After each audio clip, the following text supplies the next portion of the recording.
Please join us in saying, Life is a gift for which we are grateful.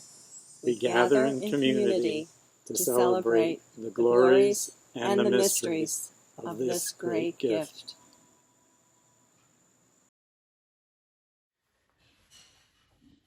Hi, my name is Chris Holton Jablonski, and it is my great joy and privilege to serve you as your minister. Welcome to worship with First Church. I'm so glad that you're here and so glad to have our special guest preacher with us today. More on her in a minute. So much is beginning at the church. All of our groups, so many events, so many ways to connect and to serve. Do please be on the lookout for lots of information coming your way in lots of different ways soon. Check out the website. There will be a town hall coming up on September 20th at 2 o'clock. So do please come to that. This will be an opportunity for our board and other leadership to share information about COVID and the church's response and the plans for the fall. Also to talk a little bit about the building and some improvements that we're looking at doing. And also just a little bit about our financial situation. So do please come. That's on the 20th. More about today. So our guest today, Reverend Patrice Curtis, is the Associate Director of Interim Ministries at the UUA. She's a good friend and colleague. She served a bunch of congregations and was part of the Beloved Community Project, which was a gathering of colleagues to build an anti-racist community and to explore love and respect, vision, and hope.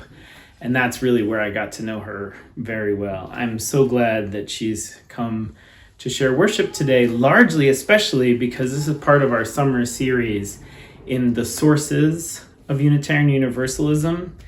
And Patrice is a humanist, and so we invited her to preach into and talk about this source. The humanist teachings which counsel us to heed the guidance of reason and the results of science, and warn us against the idolatries of the mind and spirit. So, come, let us worship together.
This is Hope by Victoria Safford.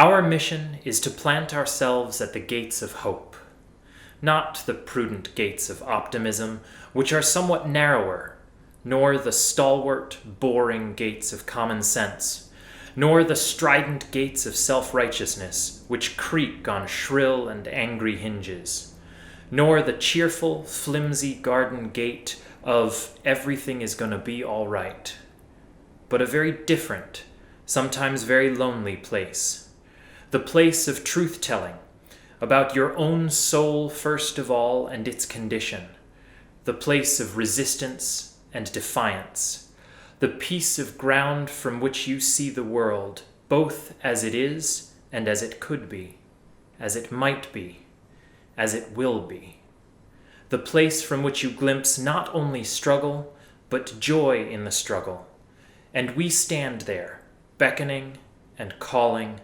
telling people what we are seeing, asking people what they see.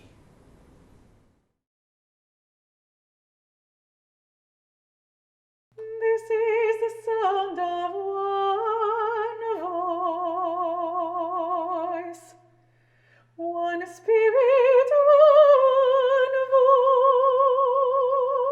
voice, the sound of one who makes a choice. This is the sound of one voice. This is the sound of one voice. This is the sound of voices too.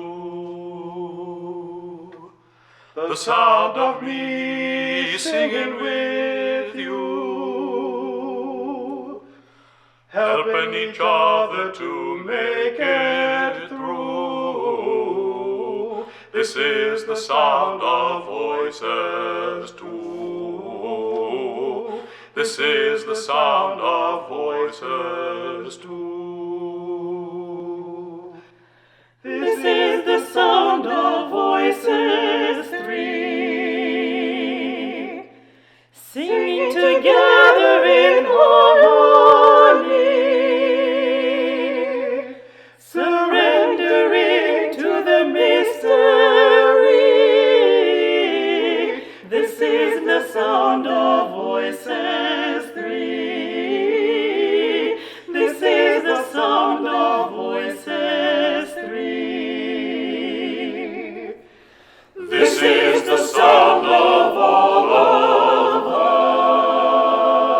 us, singing with love and the will to trust.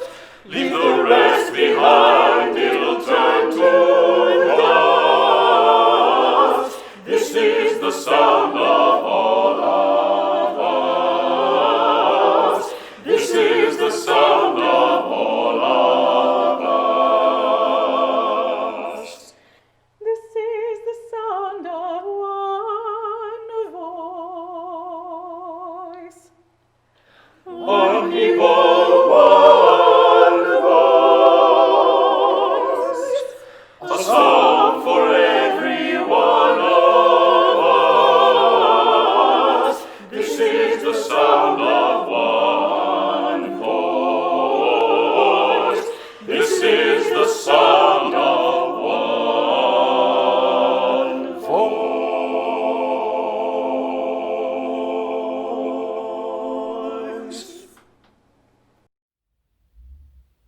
Good morning. I recently heard a colleague say that it may be easier to believe in God than it is to believe in humanity, in the goodness of humanity in these times. Or said another way, it may be harder to believe in the goodness of humanity than it is to believe in God.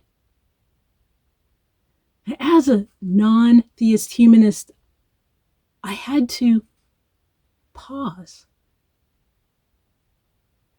and remember just how hard it is right now for humanists who believe in the goodness of humanity to keep their faith in these times of seeing so much brutal harm And I say seeing because this brutal harm has been going on for a long time.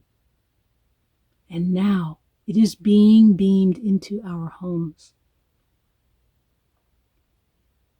Non-theist humanists, for those who do not believe in an intervening God or Jesus, but instead believe that humanity can create goodness on earth for all, these times are challenging, perhaps in a different way than those who believe that intervention can bring salvation, intervention of a deity. To be a humanist means we believe that life before death is what matters. Right now is what matters. So these are heavy times. And I invite you to just take a breath with me.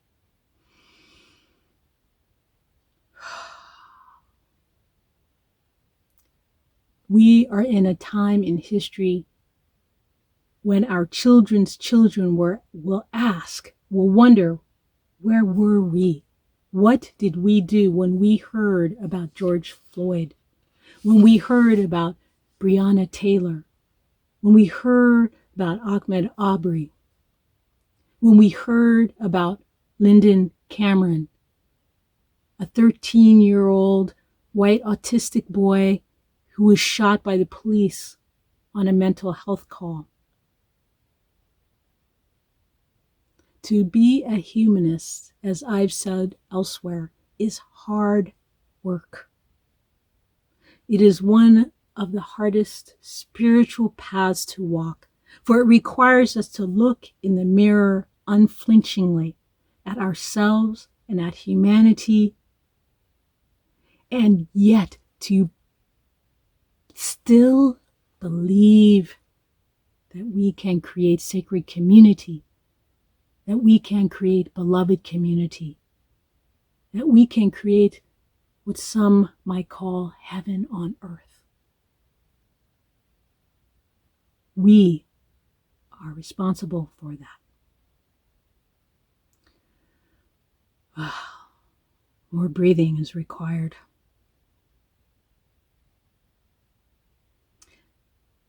It is heartbreaking for me to see how far we have had to come, how low we have gone before we have finally decided to confront ourselves with the brutality in our country, with the harm that our system creates. And it's not just in our country. The Black Lives Matter movement has caught on around the world.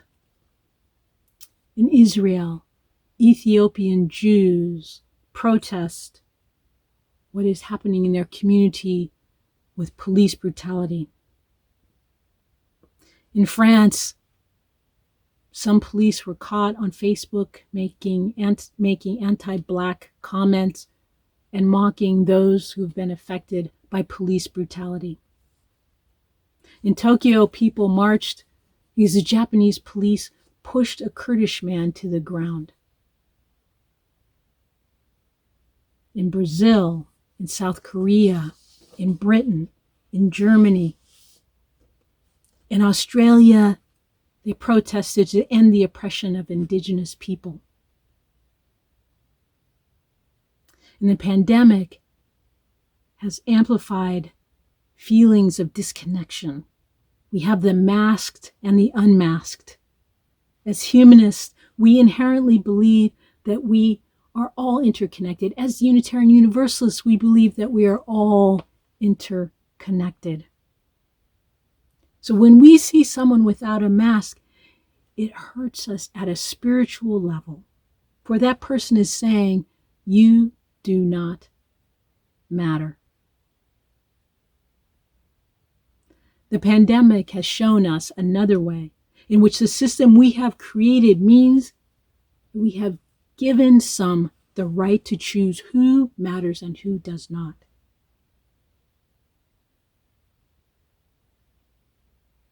In 2015, before the fateful election a year later. Dr. Cornel West was our Ware lecturer at General Assembly. His words resonate with me today, and I actually saw this quote on Facebook. He said, "I just want to be personal tonight because I come from a Black people for 400 years terrorized, traumatized, stigmatized, but the best of our tradition is what?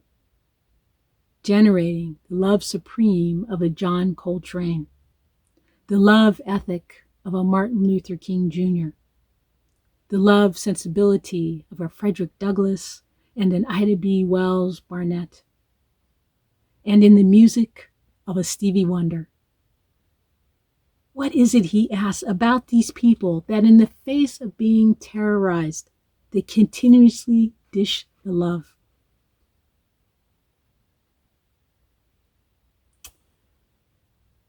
How do we retain our faith in humanity, he was asking, while simultaneously challenging and acting to transform our brokenness?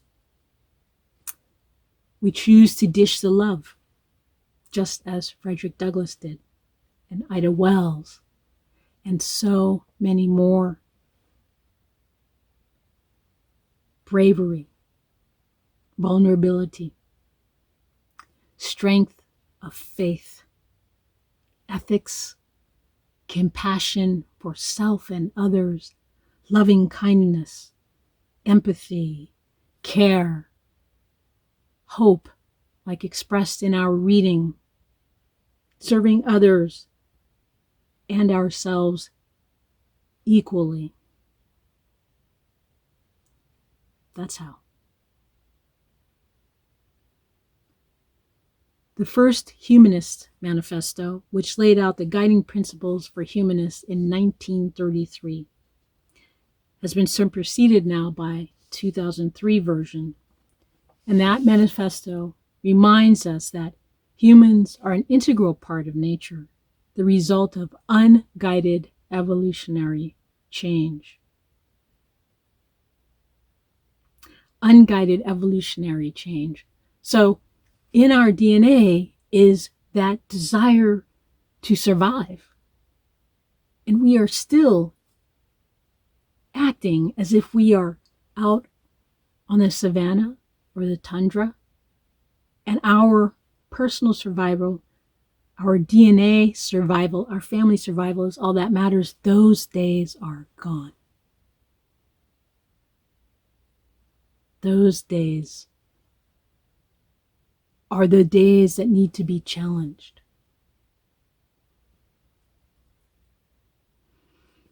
You know how you feel, speaking of nature, you know how you feel when you hug your cat or you pet your dog, or maybe you coo at your parrot if you have a bird. You know how you feel when you walk under a canopy of trees, or walk under the canopy of stars, or in the light of a full moon. You know when you smell the hot sap of fir trees on a summer day. You know how you feel when cool water from your hose runs over your toes, or maybe you dip your foot into the stream's edge or the pool in your backyard. You know the sound of chickadees in your backyard singing to one another, or maybe the low buzz of bees as they go around pollinating our food. You know that sense of contentment that wells up from your heart when all feels right in a particular moment? That contentment is what we remember that everyone wants to feel. It doesn't mean that we don't get to feel content. It means we need to spread that dish of love so that more of us, so that eventually all of us have feelings of contentment, even amongst the blues, grief, the pain that is inevitable with being human. Everyone has that right. And as humanists, we are called to be responsible and accountable for creating that world, for helping to create that world with one another. We need to dish the love at work, on Zoom, in our congregations, in our community, amongst our friends, our family, our acquaintances, the people who deliver our mail. Boy, do they need loving kindness just as much as we desire and need loving kindness. The Humanist Manifesto states, life's fulfillment emerges from an individual participation in the service of humane ideals. We aim for our fullest possible development, to animate our lives with a deep sense of purpose, finding wonder and awe in the joys and beauties of human existence. Choosing to be a humanist, freely choosing, in a belief in the goodness of humanity and our ability to create sacred community, means that we are responsible for the creation and maintenance of justice and equity. Beloveds, we only have this family. In 1800, there were about 1 billion of us. In 1900, there were about 1.5 billion of us. In 2000, there were about 6.5 billion. Now you have almost 8 billion family members. Even if we take into account, which as humanists we must, the possibility that there are parallel universes, nowhere are there a people just like us. We were formed by this planet into how we look, how we communicate with one another, how we think, even our beliefs, like there isn't enough food or water for all when there is. Together, we break one another. Together, we heal one another. Whether we believe in one God, many goddesses, or no God, it is up to us to make this life, this time, welcoming for all. Namaste.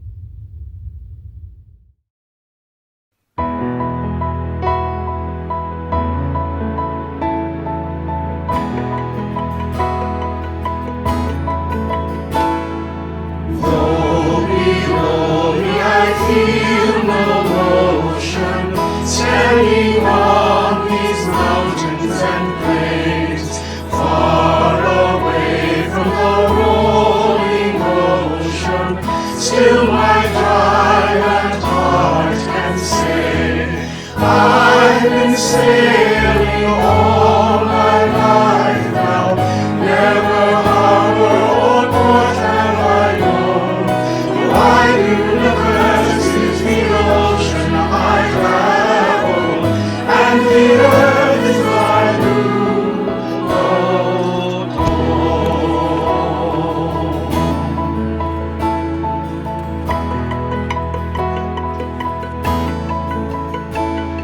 Sun my sail and moon my rudder, as I ply the starry sea, leaning over the edge in wonder, casting questions into the deep, drifting here with my ship's companions, all we kindred pilgrim souls, making our way by the lights of the heavens, in our beautiful blue boat home.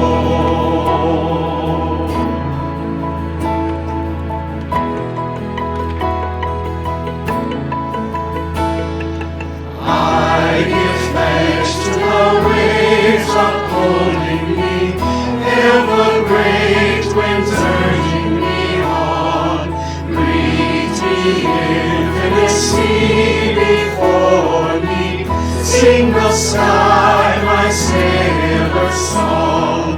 I was born upon the fathoms, never harbor or port have I known. The wide universe is the ocean I travel, and the earth is my blue boat home.